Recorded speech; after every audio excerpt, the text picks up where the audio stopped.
So good afternoon, everyone. Welcome to Workforce Wednesdays. Today is July 25th, and our topic is What I Think I Heard Was, presented by Kelly Meeks. I am Olga Escamilla, and I am your host and moderator. Today, our presenter is Kelly Meeks. Kelly has been an adult educator for 13 years at Navarro College in Corsicana, Texas. She has taught ESL, HSC, transitions from HSC into college and workforce. She is currently the Career Pathway Navigator and Transitions Coordinator. She was part of the training group for the Math Institute, and she is currently certified to train the programs in TABE 9, 10, 11, and 12. She provides contextualization training for instructors and is a mentor for several institutions throughout the state in setting up career pathways and citizenship programs. So welcome, Kelly. Okay, the presentation today is What I Think I Heard You Say Was. We're going to be talking about communication skills. Communication is defined as the imparting or exchanging of information and sharing of ideas or feelings. It entails the process of creating meaning. Lack of communication can lead to the lack of information sharing that affects policies, goals, mission, and even safety. Okay, effective communications are necessary for the success of an office or an organization as a whole. When workplace communication systems don't function correctly, the potential for the office to operate in a smooth, effective manner is undermined. The process becomes a lot more complicated when those that are working in the office are unaware of the company's policies, goals, or mission due to the lack of the communication. Even safety can be undermined when proper communications are missed from the equation. This means that steps need to be taken to effectively enhance workplace communication. Today, there have been many advances in developments in workplace communication processes through technology. Something as simple as a weekly or daily email updates can be a positive communication tool in the office. One of the easiest strategies that can be employed is to hold a weekly staff meeting. This can be the most effective manner of being sure your employees understand what is going on in the workplace. Additionally, management can receive feedback from the employees. This can be followed up with a periodic one-on-one meeting between the supervisor and the employee or through the town hall meeting for larger groups. Now, you'll notice I refer sometimes to the employee, and sometimes I'll also talk about students. Our students are training or learning to become employees sometimes. So these are good things for them to know, or things that they'll need to know when they do get their job. Ultimately, the effort to improve communication will see an increase in the productivity and effectiveness. Remember, understanding or perception is created by the individual. Messages are generated by an outside source, such as a speaker, a newspaper, television, or a manager. In order to keep a business operating well, it is important to communicate effectively. Employees need to be kept up to date with all the operations of the company. This includes communicating thoughts, feelings, and anything new that will be taking place or that needs to take place. It is important that all forms of communication be clear, be concise, be respectful, use encouragement. To be clear, get students or employees to respond to your messages. You need to ensure that they can understand what it is that you're saying. The forms of communication must be easy to comprehend. By being crystal clear about what it is that you are trying to communicate, you will reduce the misunderstanding that can occur. By being concise, you keep your communication on target and to the point and as brief as possible. To be respectful, there are many ways that you can show respect to others. One way is to show respect to employees one way to show employees that you are not so self-important that you value their time. Communicate in language that they understand. On the other hand, Don't insult their intelligence by talking down to them. Never word your communication to them in a way that makes them feel inferior. And by all means, use encouragement. Take the time to acknowledge a person for their contributions. Helping and encouraging others brings out a positive, beneficial change within the workplace to get working together. This, in turn, will bring a positive effect and benefit of the entire organization. It will increase the morale, motivation, and performance of the individuals within the group and the group as a whole. Can you give me an example of when something wasn't clear? Did it cause you to misunderstand what was being said? And if so, how were you able to correct this? If you would, put your answer in the chat line or in the chat box, and I'll give you, say, about 10 seconds or so, 10, 15 seconds to go ahead and write those in the chat box, and possibly we can talk about a couple of them. There are 4 types of communication. Verbal communication, which includes active listening, nonverbal communication, visual communication, and written communication. Today, we're going to look at the first 2, verbal communication, including active listening, and nonverbal communication. Verbal communication, when we think of this type of communication, we think spoken rather than written. We think about talking and communicating about things like telling them, "Good job," or "Way to go." These sound like good ways to let your students or employees know what you think about them. There are 3 core elements to vocal communication: volume, clarity, and variety. Volume is to be heard by projecting your voice to those furthest away. By developing a strong voice, you will come across as someone positive. You control this projection through your breath. The further you want to project, the more breath you need. Clarity is to be understood through good articulation.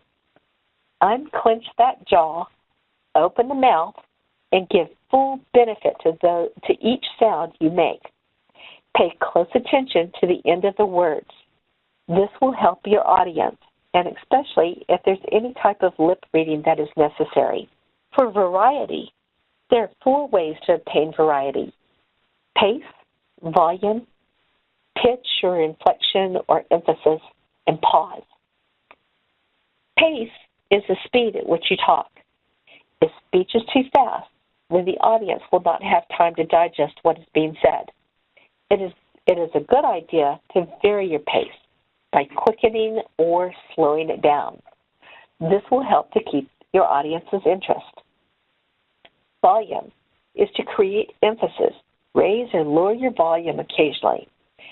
If you drop your voice to almost a whisper, as long as it's projected for a sentence or 2, it will make your audience more alert.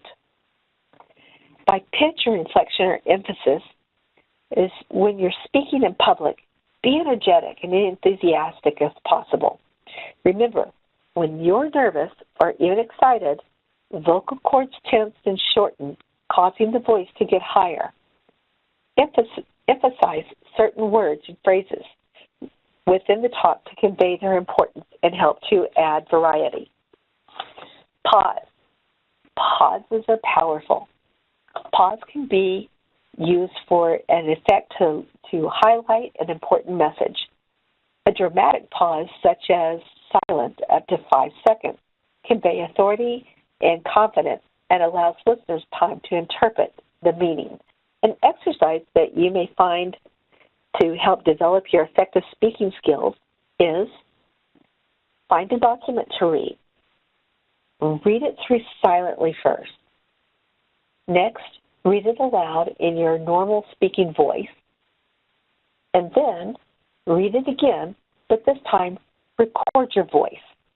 And don't worry if you happen to stumble or falter. That's a natural thing to happen. Just continue and keep going until you finally finish it. As you're practicing your speaking, remember, slow down. It's a natural reaction to want to get it over fast as possible.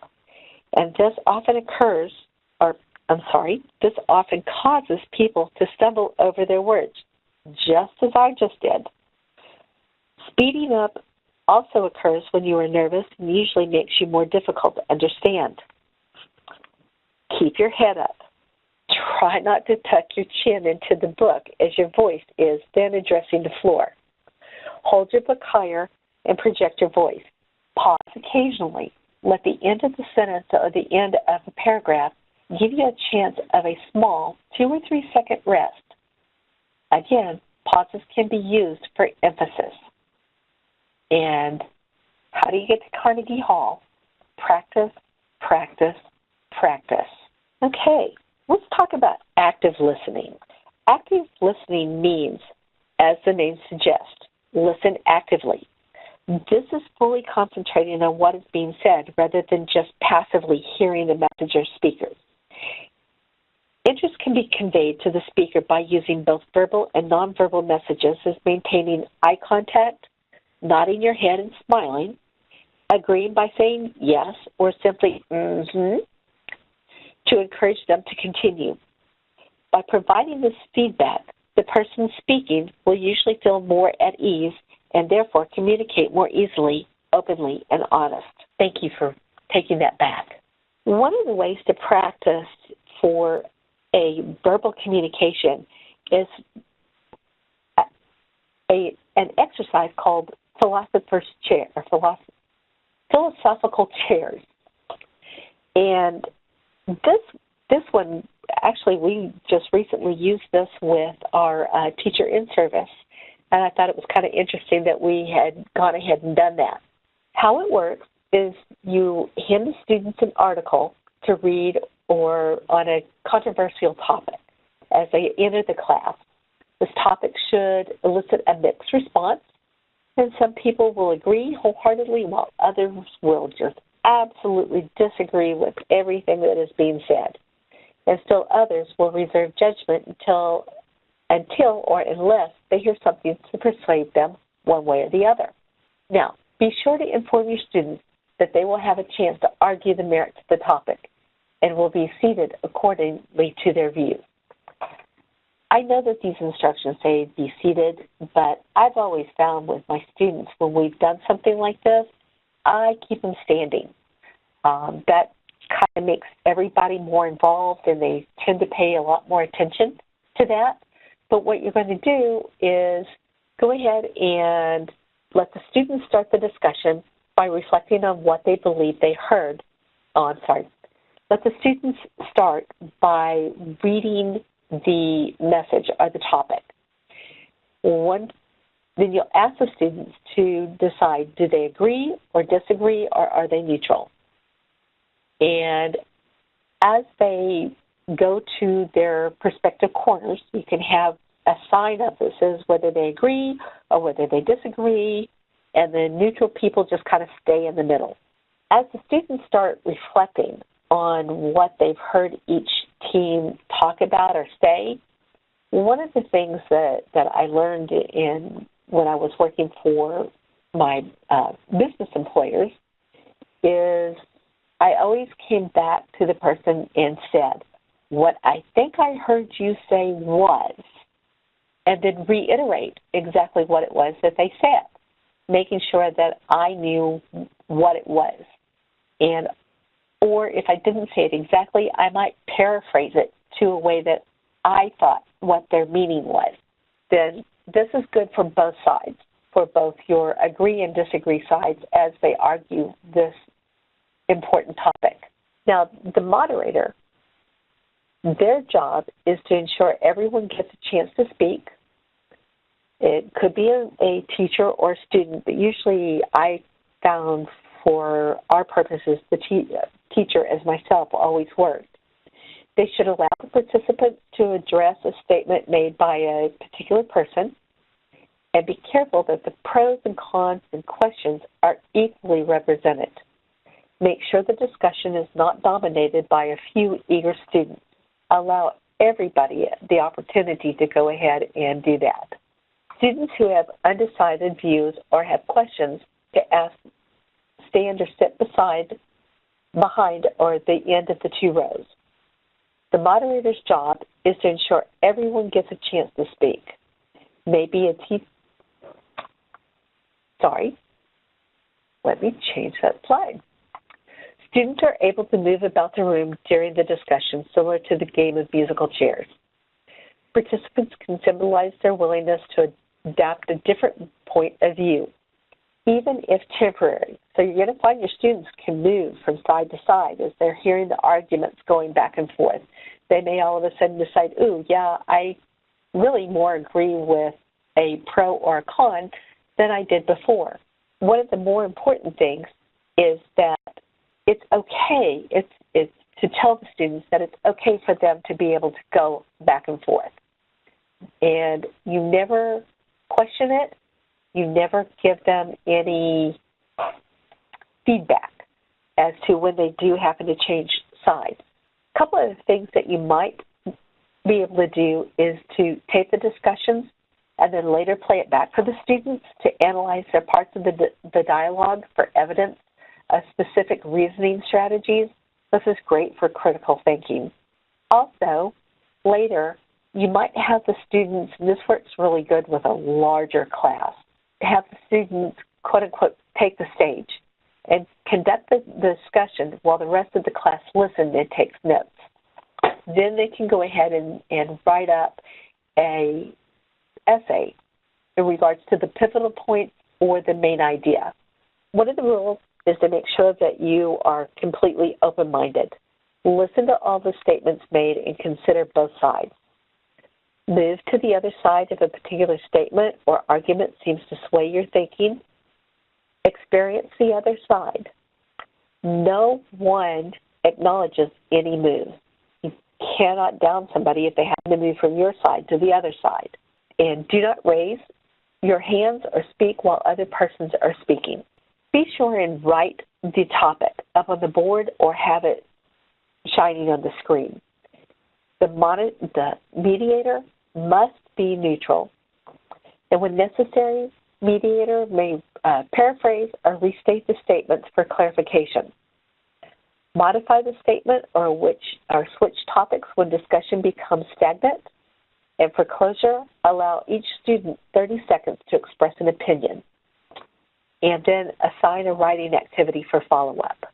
Some of the topics that you could choose, or you can choose your own, but some of them that the AVID group had suggested were movies should not be rated, couples should not be allowed to have more than two children, drugs and alcohol treatment should be free, abortion should or should not be legal, women who damage their babies before birth should go to prison, no marriage until you're both 21, and parents should have to pay a fine when their kids skip school. These are the type of topics that will evoke some type of emotion through most of your class, if not everybody. Another thing that you can also do with your students is play the game of telephone. Now, I know that this is probably, some of you are thinking, oh, that's kind of a child's game. Well, yeah, it is. But it's really simple, and it's a lot of fun, and I always enjoy seeing how the outcome comes out because it's never the same. The only thing that you absolutely need for this is a strip of paper with phrases written on it. The way that you play the telephone game is have the people either stand or sit in a circle or a straight line. They need to be close enough that they can whisper if possible, but not so close that players can hear each other whisper. The first person in the line of the circle whispers a word or phrase into the ear of the person sitting to their right. Then that person whispers to the next person, and so on until they've all gone completely around, and the phrase has gone through every neighbor, and it's reached the very last player in the line or in the circle. That last player will speak out loud what it was that they heard said. Oftentimes, whenever they speak that, it's very seldom the same thing that it started out to be. Now, rules for the game is the word or phrase can only be whispered once, so the players have to pay attention. The word or phrase should never be too familiar because you want to make sure it changes as they whisper it. And only one player, the first player, should know exactly what the phrase is. And the facilitator of the game may wish to have the original phrase or word written down. The object, the main purpose of the game, is for amusement. However, there are some additional benefits for those playing. It helps them clearly show how small misconceptions can end up making a huge difference. It's fun for the players, generates laughs, and it helps the group relax.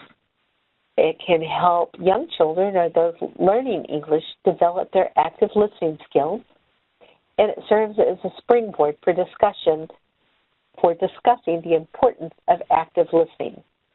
And it can be used as a classroom counseling lesson to help understand the impact of gossip and rumors.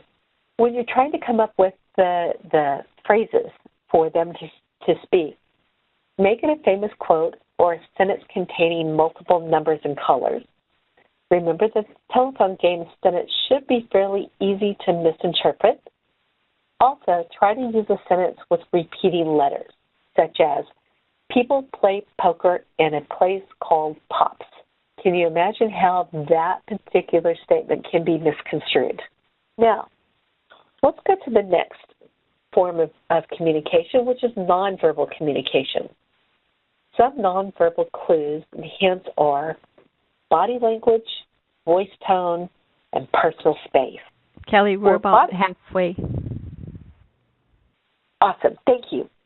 For body language, think about how you feel when somebody smiles happily at you versus someone who backs away from you with a look of disgust. Smiling makes you seem a lot more open. And shifting your feet or tapping on the table shows that someone was nervous or becoming angry. Also, changes in facial expressions can say volumes without using any type of words. The use of hand gestures or crossing your arms, covering your mouth with your hand. Or did you know that even touching the nose supposedly hints that a person is lying? Then one shifts his weight from one foot to the other is that he's marking his territory. And also, did you realize that one of the loudest nonverbal communication is your choice of clothing or your hairstyle? For voice tone, it can have a large impact on the conversation than the actual words used. This would include your pitch, tone, and speed of speaking. And for personal space, well, your personal space is your personal space, and that determines the level of intimacy. If somebody comes in too close to your personal space, that can make people feel very nervous and can oftentimes even invoke some anger. An exercise to develop your effectiveness in nonverbal skills would be have like a fashion show, showing what to wear versus what not to wear. Our choice of color, clothing, hairstyle, and other factors affecting appearance are also considered a means of nonverbal communication. Research on a color has determined that different colors can evoke different moods. Appearance can also alter psychological reactions, judgments, and interpretations. Just think of all the subtle judgments you quickly make about someone based on his or her appearance. These first impressions are important, which is why experts suggest that a job seeker dress appropriately for interviews with potential employers. Also, researchers have found that appearance can play a role in how people are perceived and even how much they earn. One study found that persons who were rated more attractive than others earned nearly 50% more than those ranked as less attractive. It's also part of the culture. Culture is important in influence on how appearances are judged. While thinness tends to be valued in Western cultures, some African cultures relate full-figured bodies to better health, wealth, and status. So if you do have your students do a fashion show, Make sure that they understand their choice of colors. See what type of reaction that they're looking for. Also, what type of clothing that they wear, how they have their hairstyles, or even what type of jewelry or accessories that you have. And do not let them forget that shoes play a very important part of this. Still remembering that this can alter the psychological reactions, judgments, and interpretation. Another thing that you can do or have your people do is to play the game of charades. And charades is a great way to help people to understand or to have or practice nonverbal communication. The way that you play charades is to choose a player to start the game. The player thinks of a book title, a famous person's name, a saying, a movie title, or song title to pantomime. He should choose something with which the others will be familiar, and if you like, designate a category, such as sports or something from Disney. Then the players can pantomime these, and they can have everybody take a guess as to what it is that you're trying to convey. First person would indicate if it's, I think I went ahead of myself. I'm sorry. The first person to guess the word or phrase gets a point. If you like, divide into teams before playing.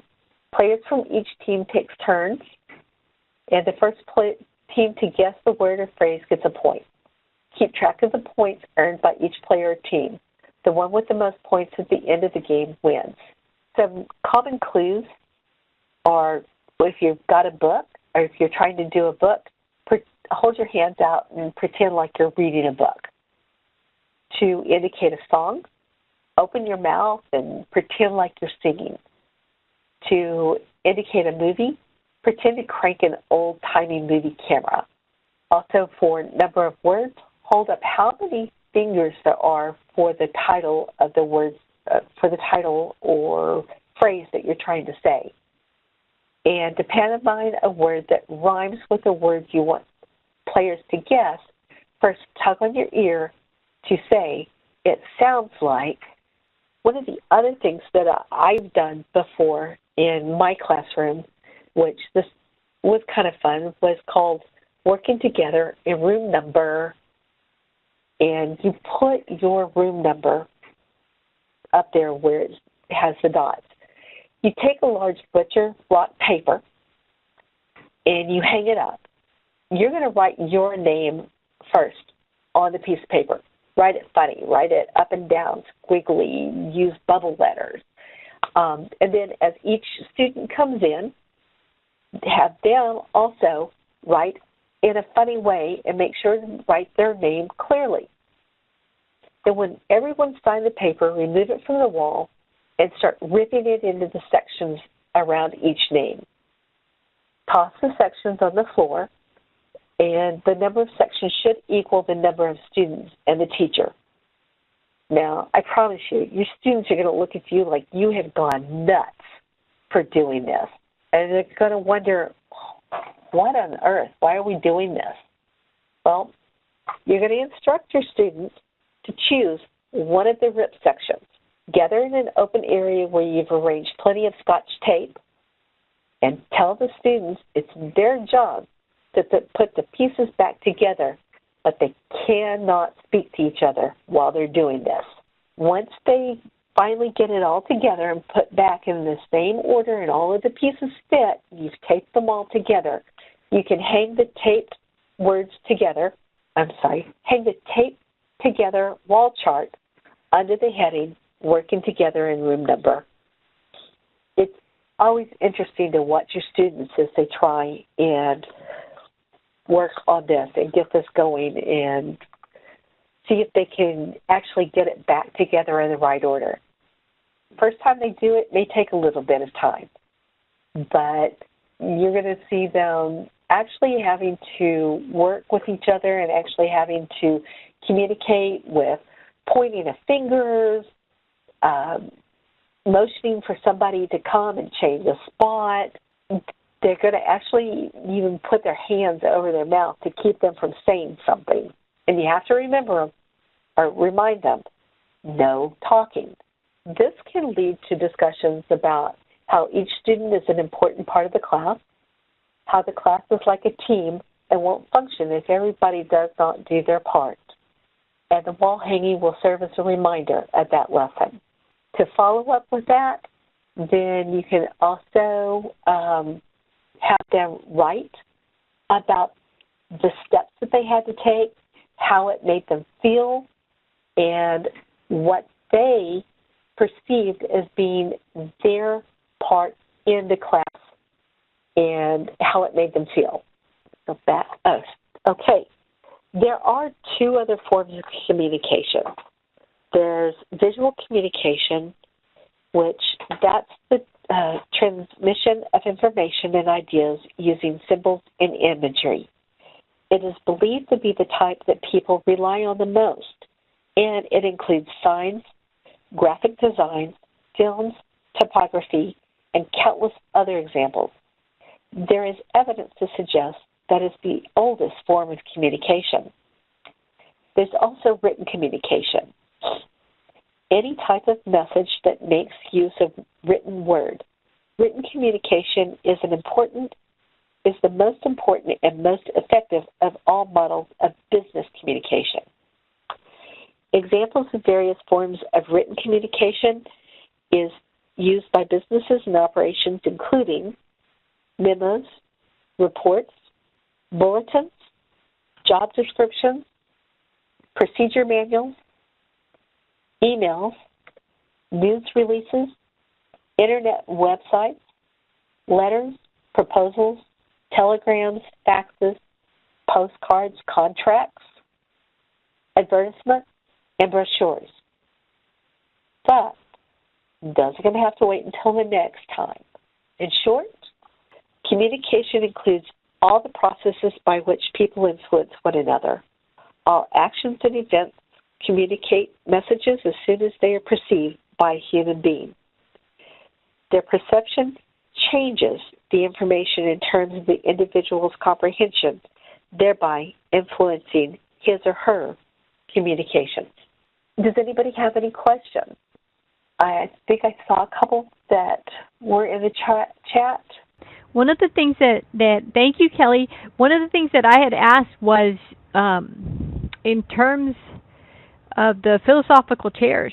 You had listed some topics. What are some other topics? What are some other topics that individuals could think of for this activity? Because you listed some really good ones. But as Kelly was talking about philosophical chairs and about how that would work, are there any topics that you thought of for your session, for something that you would do in your classroom? And she mentioned some, Kelly, you want to go back to that slide? Using controversial topics. And what other topics could you think of to use? If you'll type those into the chat box, because we're thinking about different activities that we can use in the classroom. And she said movies should not be rated. Couples should not be allowed to have more than 2 children. What are some other topics? Anyone? And we'll give you a moment to type in the chat box. I know sometimes it takes a while, so we'll give you some wait time. I know that we just recently, like I said, we had just recently done this with our staff. And the topic that we talked about was our content standards, as to whether they were easy or hard or something that made you just want to run out of the room and scream. And it was interesting to hear even just our staff talk about how they felt about the new content standards. And I know that there's a lot of changes that are happening right now with the workforce and having to include such things as digital or financial literacy.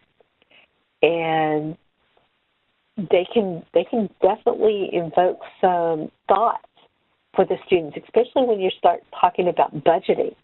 You know, how do they feel about budgeting? Do they live by one? You know, is there something that they frivolously will spend their money on? Oh, I like this one from Leslie. This is open carry allowed on campuses. Yeah, gun control is a huge issue. Anything to do with drugs or sex trafficking right now is a big issue. That is a huge topic. Someone mentioned, what do you think about the U.S. president? Yeah, that would be super hot topic. And I think one of the rules that I had in my classroom and was, this was back in the day when I used to teach. I one of my rules, and this is okay if that's something that you want to address in the classroom, but one of my rules was we never talk about politics or religion in class, because those are two topics that they could go somewhere. Yeah, I know. I have, early in my teaching years, I made that mistake once, and decided we would never go down that lane ever again. So yeah, we made it a rule not to talk about that. But we did kind of talk about some of the more political hot topics during the time.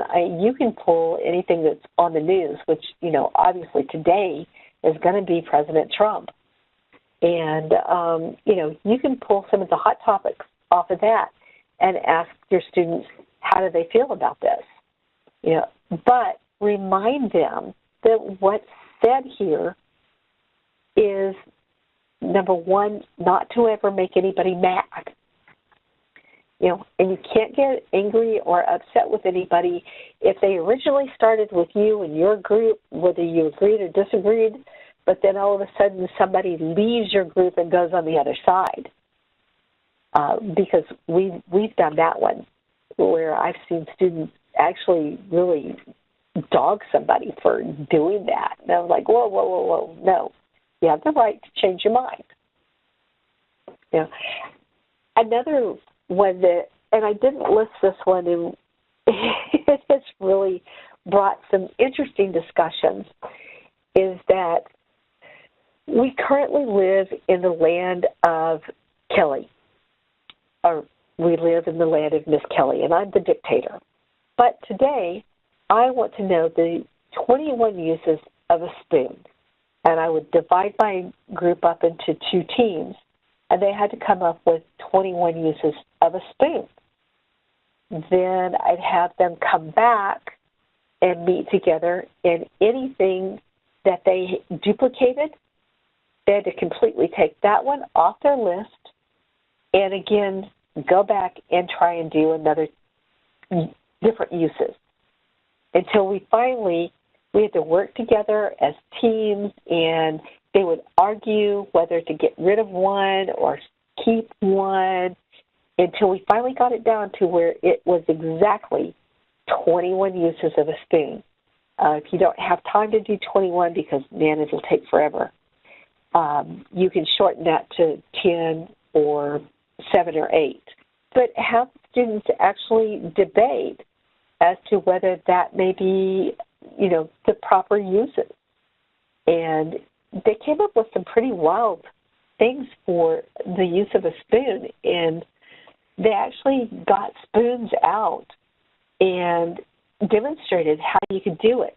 It was pretty cool. But they were all working together and talking about it and arguing with each other until we finally came up with our last 21 uses. And it's a lot of fun. I like this one. Another topic may be using personal cell phones at work. That's a good one. Let's see. Also, one good topic that would help students at the workplace might be to incorporate a reading reading on multicultural or diversity. That one's good. Yeah, because you do have a lot of diversity both in our classes, but you're going to really, really come across it as you're out in the workforce. And you have to understand, or at least gain some knowledge of each other's cultures and, learn how to get along. And so any type of multicultural or any type of diversity is a real good topic. But I like that one about the cell phones, too, because a lot of companies do not allow their employees to have their cell phones out. just as we don't do it in class, they can't do it in the office. And sometimes it's interesting to listen to students talk about how they try and get around that particular lesson or that particular idea. Oh yeah, I like that with the thought about the multi-generations. And, what is that like when you have multi-generations, even just within your own household? Or, how do you each perceive each other? And how respectful are you or your children or grandchildren toward older generations? Does anybody know of any things that they have used, not only for this, but also for the telephone game? Does anybody have any good suggestions or phrases that they've used for that? Right. What phrases would you use? I like that you asked that, Kelly, because what are some additional phrases that you could use that would help students in communicating in general, but in communicating at the workplace to help them get that message of how important this is?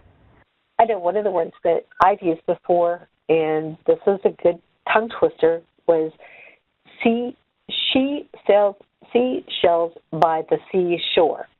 And you should see their expressions as they're trying to say that and whisper that quietly to each other because they're cracking up. Just a quick phrase always is rubber baby buggy bumpers. And by the time it comes back, some of those are just hysterical. Oh, yeah, that one. I like that one. Repeating a return policy to see if they can recall it by the end. Okay. Does anybody else have any additional questions? Kelly, I want to thank you for your presentation for today. I really like those ideas you've given us. I hope that we have a response. You want to read it, Kelly, or? Go ahead. Okay. Our response is, I teach beginning ESL and use the telephone game to demonstrate the importance of developing listening skills. The phrase only need to meet the average level of proficiency in the class. So is it ESL? Very good. Mm-hmm. Yes, thank you for sharing. That helps with the diction also. And yes, I appreciate that. So do we have any other comments or questions? Kelly, go ahead. I'm sorry. No, I was going to say thank you all very much. I appreciate you taking the time out of your busy schedule and listening to me today. And I hope to be able to do this again soon. Thank you, and thank you all for joining us. Y'all have a great day, and join us next month for Workforce Wednesday when we will be meeting on August 22nd. And our topic is still to be determined. So if you have any recommendations, please send them to me and I'm going to put my email address in the chat box. And Olga, I know that you're going to also post this on the community of practice. What we do is we send the PowerPoints for accessibility, and then eventually they do get posted in the community of practice. So I will post this in the Career Pathways community of practice so that you can have those steps for these different activities that Kelly has talked about. Again, if you have any additional recommendations for our Workforce Wednesday that you want to see presented, please let me know. You can email me, and I put my email address in the chat box, and we'll be glad to provide those sessions. Thank you all.